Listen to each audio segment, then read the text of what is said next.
안녕하세요. 저는 60대에 접어든 지 한참 된 서울에 사는 남자입니다.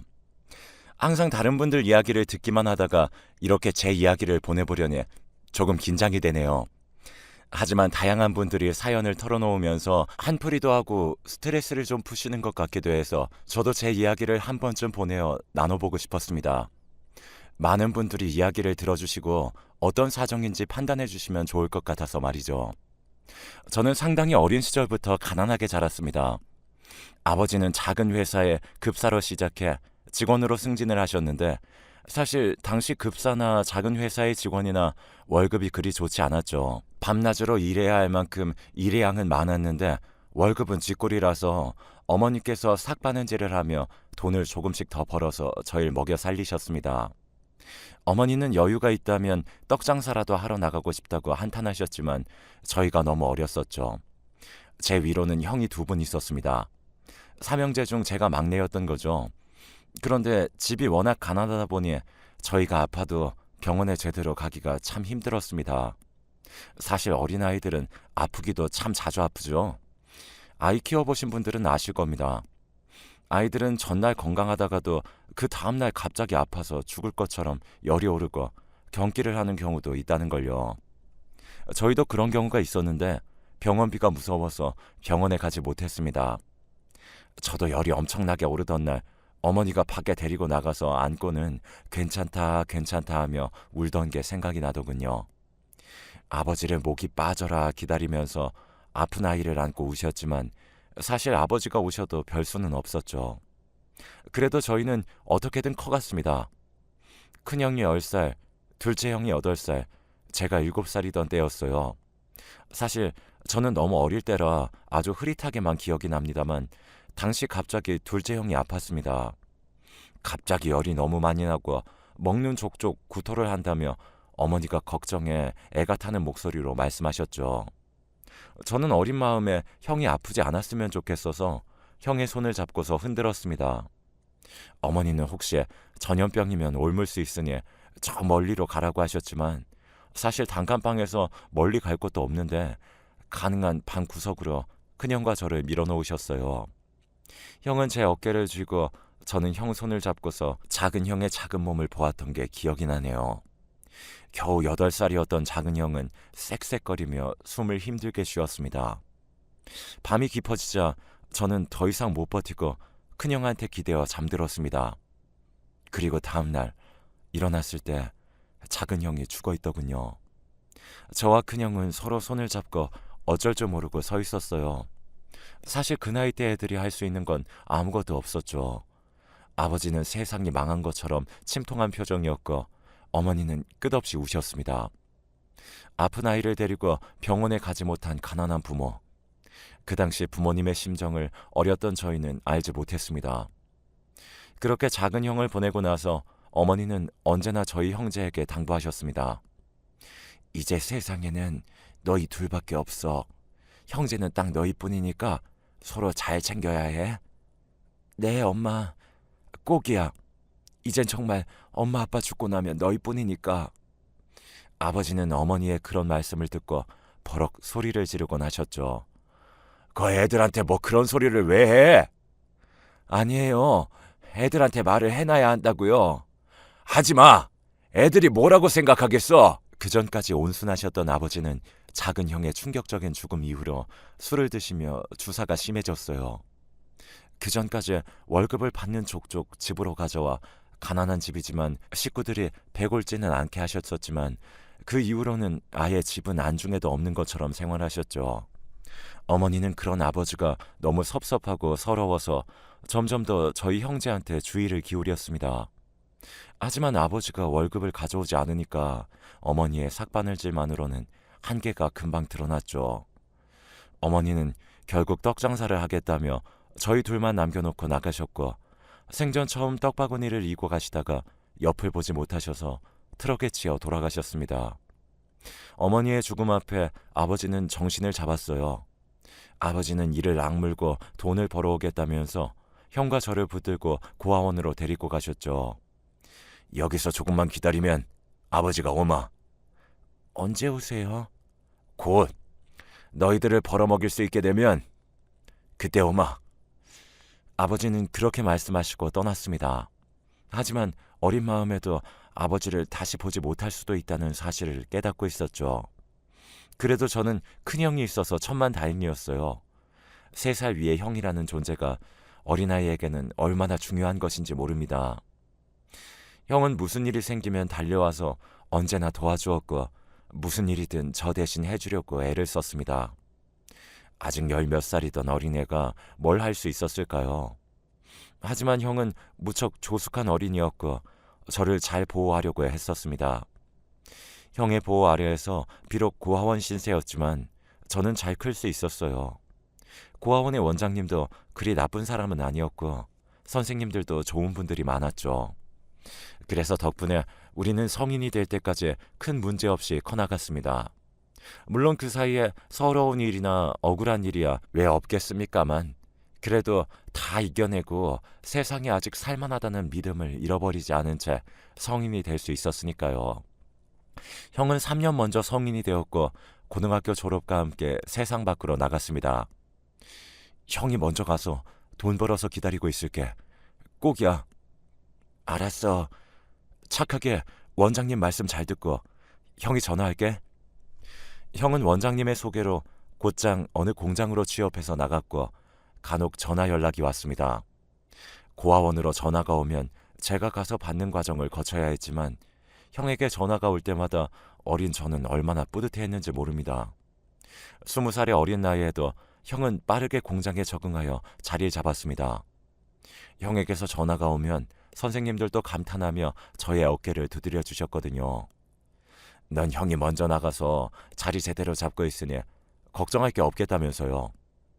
저는 그래서 고등학교를 졸업할 때까지만 기다렸습니다. 3년은 느리게도 갔습니다. 형의 전화를 기다리고 공부를 하면서 채워진 시간이었죠. 형은 반년에 한 번씩 찾아오기도 했는데 올 때마다 가지고 오는 선물의 크기가 커졌습니다. 처음에는 과자 몇 봉지를 사들고 와서 더 많이 가지고 오지 못해 미안하다고 했지만 그 다음에는 옷을 한 벌 사가지고 왔고 그 외에는 학용품과 가방까지 사주었습니다. 그동안 아버지의 이야기는 우리 형제 모두 거의 하지 않았어요. 그랬다간 뵙지 못한 아버지에 대한 그리움이 너무 커져서 눈물을 흘릴 것 같았기 때문이었어요. 그렇게 3년이 지나고 나서 저는 드디어 고등학교를 졸업하고 형의 희망에 따라 대학까지 진학했어요. 다행히 또 저는 공부를 상당히 잘하는 편이었고 좋은 대학에 장학금까지 받으면서 갈 수 있었죠. 형은 제 손을 잡고 데리고서 형이 살고 있는 집으로 갔습니다. 작고 초라한 주택의 월세방이었지만 그래도 어엿한 주거지에 우리들만의 집이었어요. 이제 아무 걱정하지 말고 대학 공부 열심히 해라. 형이 돈 벌어서 너 뒷바라지 끝까지 다 시켜줄 테니까. 내가 빨리 대학 졸업하고 취업해서 형 호강시켜줄게. 미안해 형. 미안하다니. 형은 네가 잘 자라서 얼마나 좋은지 몰라. 형은 제가 좋은 대학에 갔다는 것에 너무나 뿌듯해했습니다. 저는 그런 형이 너무 고맙고 좋아서 대학에 들어가서도 한눈 한번 팔지 않고 공부를 정말 열심히 했죠. 형이 등록금에 대해 물어볼 때마다 장학금을 받았다고 말하고 형이 자랑스러움에 눈을 빛내는 것을 볼 때가 가장 가슴이 벅찼습니다. 그래서 결국 저는 대학을 우수한 성적으로 졸업하고 대기업에 들어갔습니다. 제가 취업하여 첫 월급을 받던 날 저는 형을 그 당시에 몇 개 있지도 않았던 고급 레스토랑으로 데리고 가서 밥을 먹었습니다. 형은 먹으면서도 계속해서 감탄했습니다. 세상에, 내가 언제 이런 걸 먹어보겠냐. 동생 덕분에 진짜 호강한다 내가. 형, 이제 그렇게 너무 고되게 일할 필요 없어. 내가 이제 전부 알아서 할 수 있으니까 쉬엄쉬엄 해. 이제 네가 이렇게 훌륭하게 잡았으니 너도 나도 결혼을 해야지. 형의 그 말을 듣고 그제야 형이 20 후반의 나이에도 아직 결혼을 하지 못했다는 것이 생각나더군요. 그 당시 남성들은 20 후반이면 거의 결혼을 한 나이였기 때문에 형이 다소 늦은 감이 있었죠. 형에게는 여자친구가 한 명 있었는데 사실 제가 참 마음에 들어하지 않는 사람이었습니다. 어머, 도련님, 진짜 대기업 들어가셨군요. 세상에, 축하해요. 네, 별 말씀을요. 이제 형수님이라고 불러요. 맨날 나한테 낯가리더라. 도련님은 이제 혼인신고도 했고 결혼식만 안 올린 건데. 네, 형수님. 어느 날 형은 그 당시 사귀던 여자와 갑자기 혼인신고를 하고 들어왔습니다. 결혼식은 사정되는 대로 할 거라며 이제 저도 밥벌이를 하니 여자친구와 합쳐서 살고 싶다고 하더군요. 저는 형과 좀 더 함께 살면서 호강시켜주고 싶었는데 갑작스럽게 형이 그렇게 결정하자 아쉬웠죠. 하지만 제가 뭐라고 말할 수는 없었습니다. 형의 여자친구, 그러니까 형수님은 좋은 말로 하면 활달하고 나쁜 말로 하면 경박한 스타일이었어요. 형수님은 편모스라에서 자란 사람이었는데 홀어머니는 예전에 돌아가셔서 사실상 저희나 비슷하게 고아로 자란 사람이었죠. 제가 형에게 짐이 된다고 생각했는지 이전에는 저를 무척 싫어했는데 대기업에 취직하고 나자 갑자기 태도를 바꾸어서 자기 친구를 소개시켜주겠다는 등 아는 동생과 만나보라는 등 그런 말을 하는 것도 좋지 않았어요. 사실 제가 형수님을 더 별로라고 생각했던 건 다방 아가씨 출신이었기 때문입니다.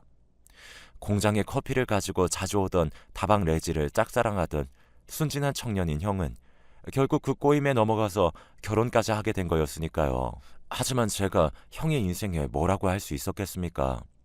결국 저는 형이 키운 거였고 형의 판단을 존중할 수밖에 없었어요. 제가 반대할까봐 일단 혼인신고부터 하고 왔던 형은 제가 별말을 하지 않자 다행이라는 듯 있었죠. 그런데 그때쯤이었습니다. 형이 일하는 공장으로 어떤 늘수구레한 아저씨 한 분이 찾아오셨더라고요. 처음에는 공장 주변을 맴돌면서 그저 바라만 보고 있었는데 형이 그 아저씨가 누군지를 깨닫고는 곧장 달려가서 붙잡았다고 합니다. 그 아저씨는 다름 아닌 저희 아버지였죠. 너무 달라져 버린 아버지의 모습. 아버지는 그간 계속해서 돈을 벌려고 노력하셨었지만 저희 형제를 먹여 살리기에는 역부족이었다고 합니다. 형의 공장은 진작에 알고 있었지만 잘 큰 자식들 앞에 차마 나타날 면목이 없어 주변만 맴돌며 얼굴을 보셨다고 했죠. 저희 형은 눈물을 쏟았고 아버지를 얼른 집으로 모셨습니다. 하지만 형은 혼인을 했기에 형과는 따로 살았습니다. 형은 같이 살아도 된다고 했지만 저는 그 형수님과 같이 산다는 게 싫어서 방을 얻어서 나왔습니다. 아버지도 함께 모시고 나왔죠.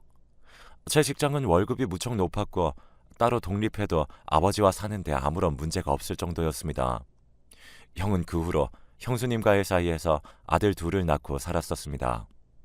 서로 싸우는 날도 많았지만 그래도 어찌저찌 가정을 유지하더군요. 주로 순하고 착한 형님이 참는 일이 많은 것 같았습니다. 형은 공장에서 계속 일을 하셨고 나중에는 관리자로 승진도 하셔서 안정적으로 가정을 이끄셨어요. 저도 같은 회사에 다니는 여직원과 결혼을 했고 가정을 이루어 살게 되었는데요. 그 후로는 회사에서 나와 제 회사를 차려서 제법 성공하기도 했습니다. 남부럽지 않을 만큼 벌 수 있었고 그 덕분에 제 아이들과 아내가 부족함 없이 살도록 해줄 수 있기도 했죠. 하지만 아버지는 이미 그때 연세가 많으셨고 뇌혈관이 계속 안 좋으셨는데 계속 뇌졸중으로 쓰러지셨습니다. 인지는 있으셨지만 사지를 쓰지 못해서 간병인을 붙여드렸지만 직접 케어해드리지 못하는 게 못내 마음이 쓰였었죠. 그렇게 아버지가 쓰러지신 지 3년이 가까이 지났을 시기였습니다. 참 세월이 무상하다죠. 형이 결혼하고 저도 뒤이어 결혼한 지 20년도 훌쩍 넘게 지났던 때니까요. 형이 결혼한 후로부터 거의 30년 가까이 지났었네요. 그때 일이 터졌습니다. 형이 갑자기 쓰러졌습니다.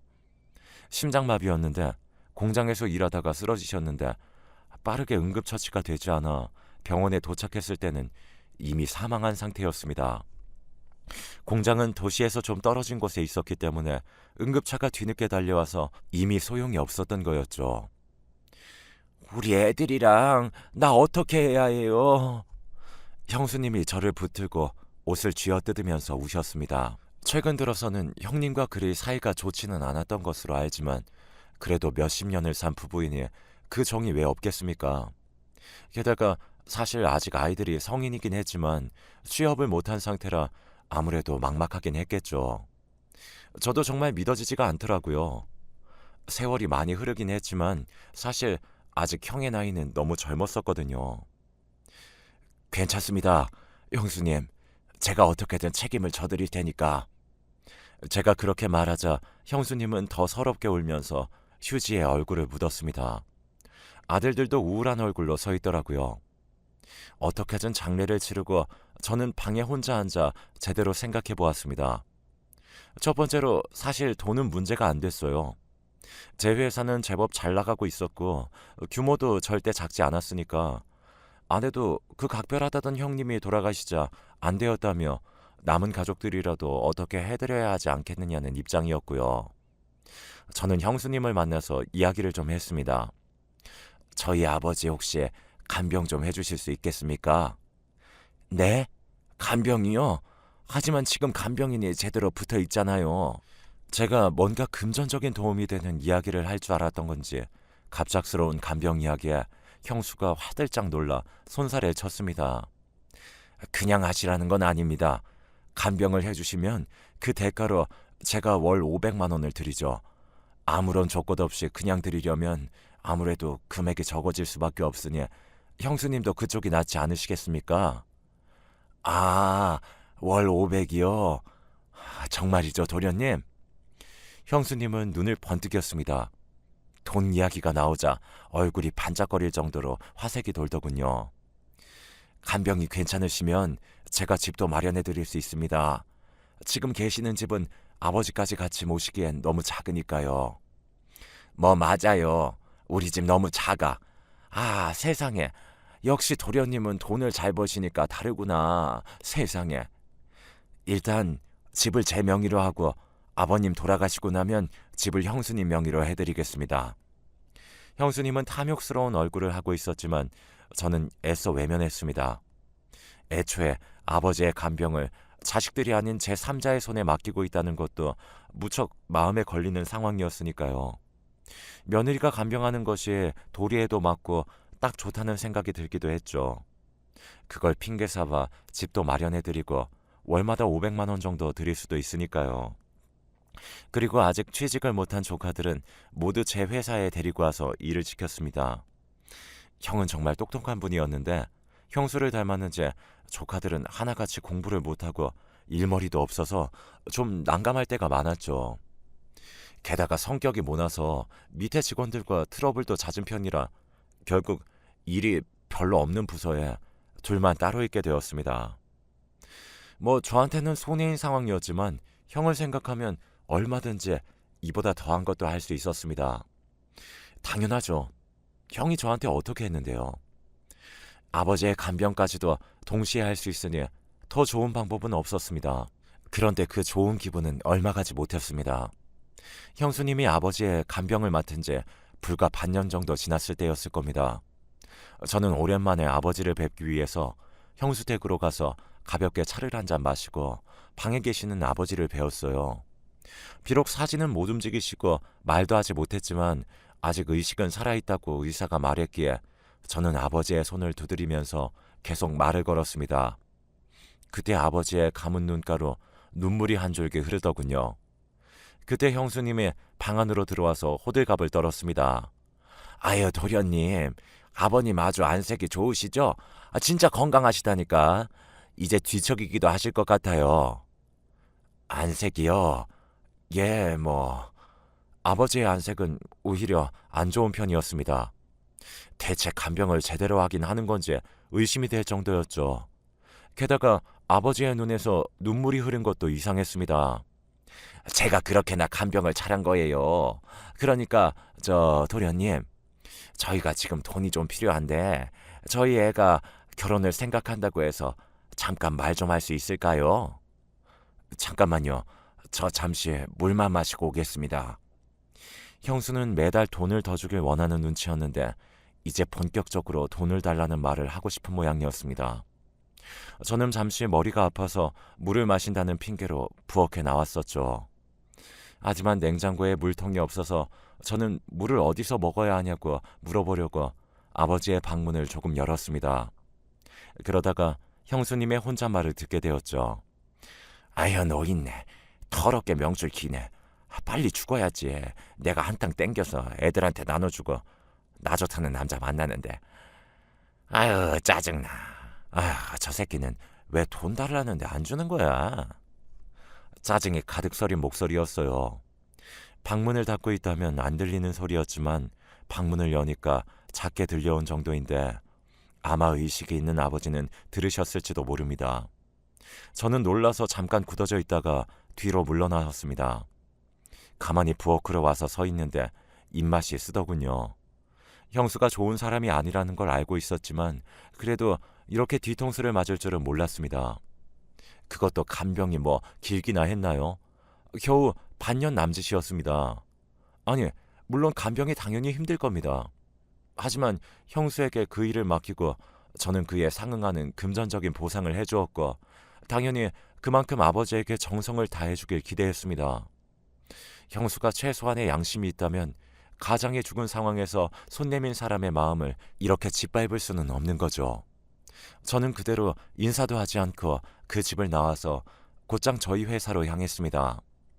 화가 치밀어 올랐지만 흥분은 되지 않고 얼음처럼 오히려 냉정해지더군요. 회사에 도착하자마자 저는 직원을 불러 말했습니다. 내 조카들 내일부터 나오지 않는 것으로 처리해. 네? 인사 담당 직원이 놀란 얼굴이었지만 저는 그대로 실행시켰습니다. 다행히도 조카들은 일용직 형태로 근무하고 있었기에 쉽게 자를 수가 있었죠. 게다가 근태가 너무 안 좋아서 매달 출근하는 날보다 무단 결근하는 날이 더 많을 정도였으니 할 말도 없었을 겁니다. 그걸 전부 형의 얼굴을 봐서 참고 있었는데 말이죠. 심지어 그날도 결근 상태였습니다. 그리고 바로 그 당일 저는 형수에게 전화를 걸었습니다. 여보세요? 네, 도련님. 형수는 저한테만 아주 간드러지게 애교 섞인 목소리로 말했습니다. 당연하겠죠. 돈줄로 보일 테니까요.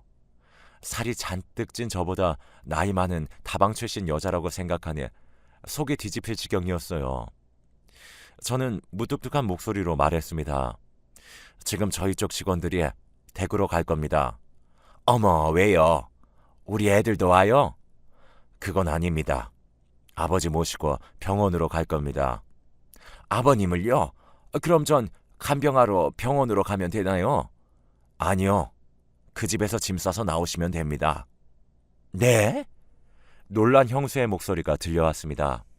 형수는 당연히 무슨 일인지 알 수 없었겠죠. 아니, 내 집에서 나가라니 그게 무슨 소리예요? 도련님 미쳤어요?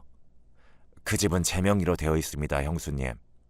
형수님 집이 아니라 제 집이죠. 아니, 아무리 그래도 나 준다고 했잖아요. 그건 아버지 잘 모셨을 때 이야기였죠. 잘 못하시잖아요. 벌써 6개월이나 간병했는데 제가 아버님 뵈러 갔을 때 형수님 안 계실 때 아버지 등 살짝 봤더니 욕창이 심하던데요. 간병 제대로 하신 거 맞습니까? 그건 아버님 살성이 나쁘셔서 그래서 그런 거예요.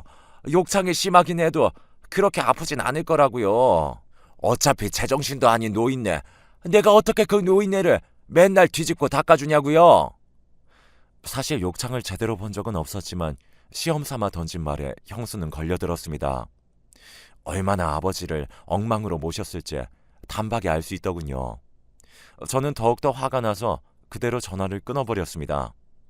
피가 거꾸로 솟는 것 같더군요. 그 후 저는 아무런 여지도 주지 않고 형수를 집에서 내쫓았습니다.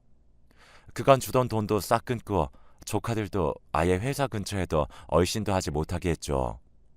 형수는 저희 집으로 쫓아와서 소리를 지르며 악을 썼지만 고급 아파트가 좋은 점이 뭐겠습니까? 경비 아저씨들이 가만두지 않고 곧장 내쫓았죠. 아버지는 저희 집으로 모셔서 전문 간병인이 상주하며 모시는 동시에 이제 저와 아내가 직접 케어를 해드리기로 했습니다. 진작에 이렇게 할 걸 저 역시 불효자식이었다는 생각에 가슴이 아프더군요.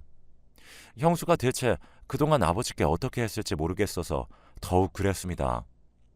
형수와 조카들은 그 후로도 계속해서 집에 찾아와 읍소를 하거나 발광을 하거나 난리를 쳤습니다만 저는 그때마다 단호하게 내쫓았습니다. 아마 먼저 죽은 형도 이해를 할 겁니다. 쓰러진 아버지를 언제나 가장 가슴 아파했던 것이 바로 형이었으니까요. 한동안 난리를 치던 그 새 모자는 시일이 지난 이후 사라져버렸습니다. 서울에서 살 능력이 안 되니 아마 어딘가 지방으로 내려갔겠죠. 아들들은 취직할 능력도 안 되고 형수도 돈을 벌 의지가 없는 사람이었으니까요. 제 인생은 그리 편하지 않았지만 형과 아버지 덕분에 조금 더 행복하고 뿌듯하게 살 수 있었는데 형수님은 그중 꽤 큰 크기의 오점이었던 것 같습니다. 그나마 지금이라도 제 인생에서 쫓아냈으니 다행이긴 합니다만요. 자, 이것으로 제 사연은 마무리가 되었습니다. 그럼 들으셨던 분들이 재미있으셨길 바라면서 사연은 이것으로 마치겠습니다. 이것으로 마치겠습니다.